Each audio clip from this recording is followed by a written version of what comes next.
So TD Ameritrade is the #1 broker in terms of retail trades per day. We have a very engaged client base.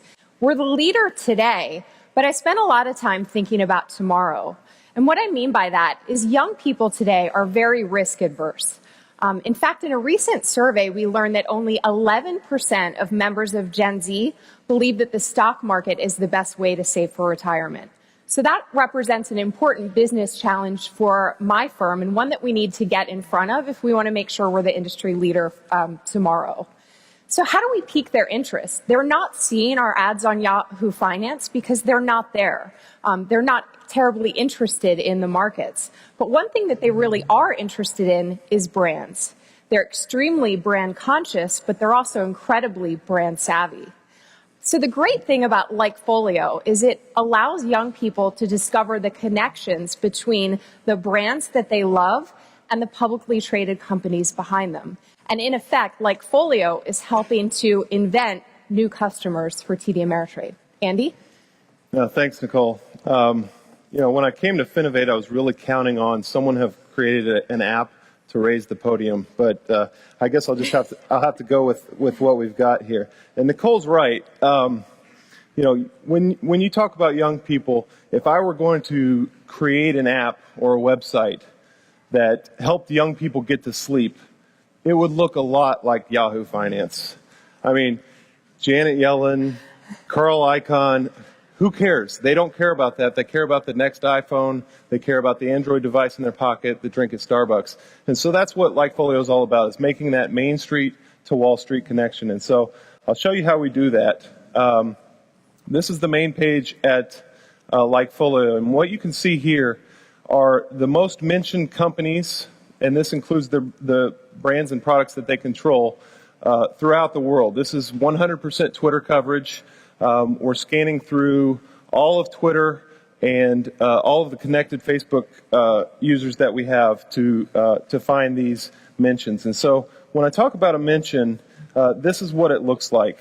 You can click on anyone's face and up pops the tweet itself so that you can understand that this person's talking about iPod sales, and that translates to Apple. Whereas this person is retweeting something from TechMeme about lagging iPad sales, and again, that translates to Apple. And so we can go through a limitless scroll down of all of the companies that people are talking about. And the way that we discover these brands is actually pretty cool. It's a proprietary process that we invented.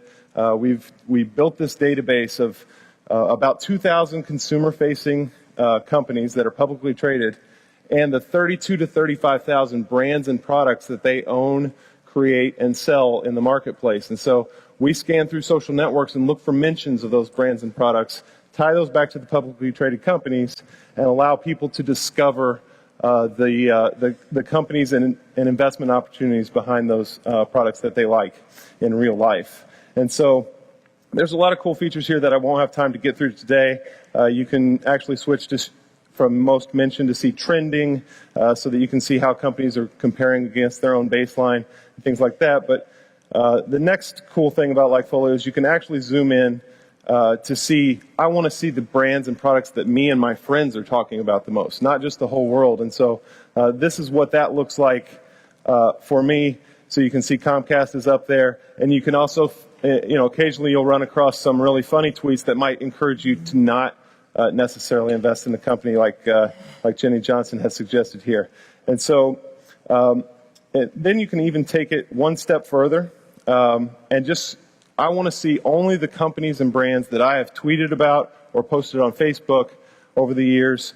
And what do those look like? And for me, because I'm in this industry, it's really heavy Twitter, Facebook, and then kind of weird, Hasbro's on there.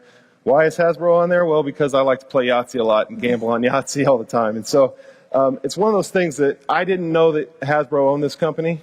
And, once I figured that out, I actually did invest in Hasbro because I'm that passionate of a Yahtzee player. The other cool thing, beyond just myself, my friends, and everyone, is I can actually zoom down to see anyone on Twitter. So this is Oprah. I can check out what is Oprah talking about in social media. And again, this is not the company she's talking about. It's not the stocks. This is the brands and products that tie up to those. And so I just found out that she's launched a new tea at Starbucks that she's very excited about. And that might be interesting to somebody that's not invested in the market. And so the coolest thing really about LikeFolio as we got going was, we've now archived over 30 million mentions of brands and products over the course of 8 months since we bootstrapped this startup. And what we're finding is that there is incredible value in this data for existing investors as well. And so we've created a brand enthusiasm index that's just coming out now that actually tracks the enthusiasm of people throughout the year. And so you can see, a great example here was Tesla. For 9 months, we saw social sentiment and enthusiasm for the actual product, the Tesla car, going through the roof. For 9 months, 140-fold increase in brand enthusiasm index while the stock did nothing. It was completely flat. And then the register started ringing, and Elon Musk got really rich with his stock going from 40 to 200 really quickly. So that's why we're really excited to bring this data to the public and to companies like TD Ameritrade. Yeah, and I would say that while we started this venture really focusing on how LikeFolio could bring us new companies, as we started exploring the database and the realization that the database could expose these pivotal undercurrents that are happening in social media that happen before the stock has a significant move to the up or the downside, tying that in with the fact that it's the only database of its kind that looks at brands and not just cash tags. We think that's an extremely powerful combination to give more insight to an individual investor, and particularly a young one. Thank you. Thank you.